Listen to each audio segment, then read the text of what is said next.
So ito na po yung yung binabaklas ko.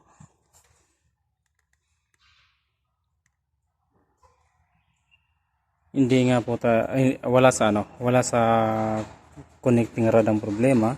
So ngayon, kasi yung sa connecting rod, mga siya, okay naman, pero medyo may tama, ayan. Kasi makikita mo naman po kapag may tama. Ayan may sunog. Oh. Sunog siya.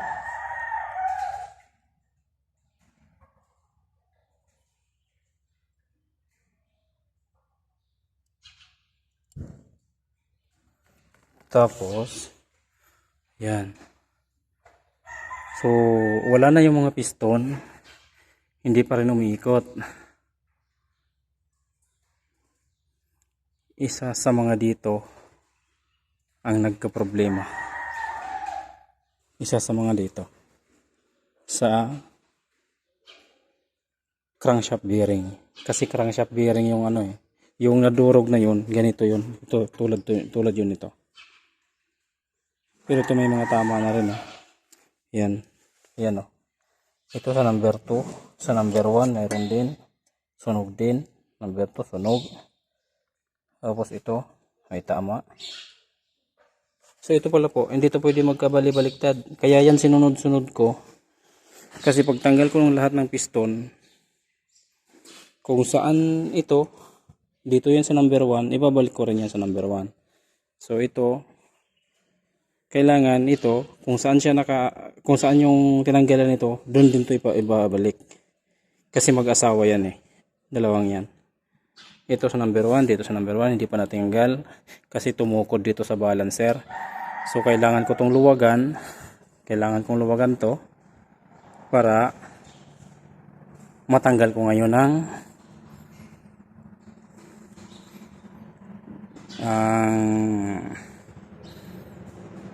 dalawang piston, yung number 1 saka number 6.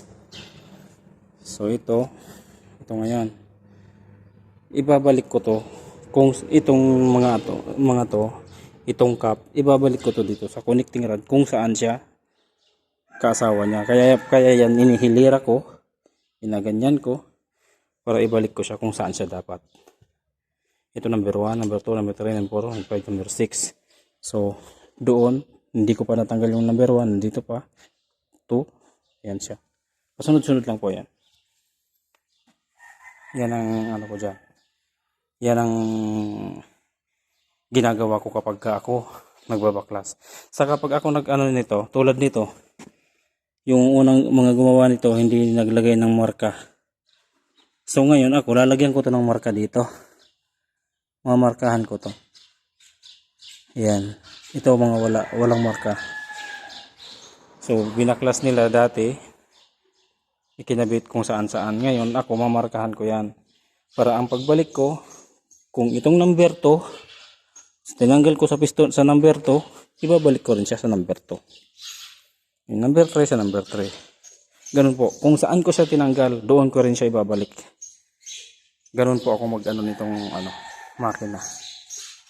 Kapag ako nag-overhaul. Ganun ang ko niyan, ang proseso ko. Kung saan ko binaklas, doon ko rin yan ikakabit. Mapabago man ng pyesa, mapadati. Halimbawa, pinalitan ko ng bagong piston. Pinalitan ko ng lahat ng bagong bearing. Itong piston na to. Hindi ko pa rin yan pagbabalik-balikta din. Kung saan ko siya binaklas, doon ko siya ikakabit.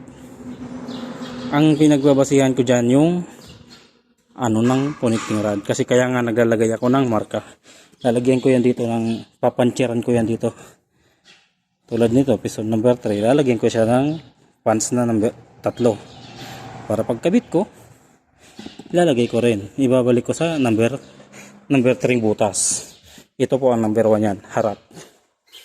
Dito sa harap, ito number 1. Ganyan po ako magproseso pag ako nag-overhaul. So ganun din po dito sa cylinder head kasi individual yan So pinapasunod-sunod ko lang din yan. Kaya naglalagay din ako ng marka dyan. Kung saan ko siya binaklas, doon ko rin siya ikakabit.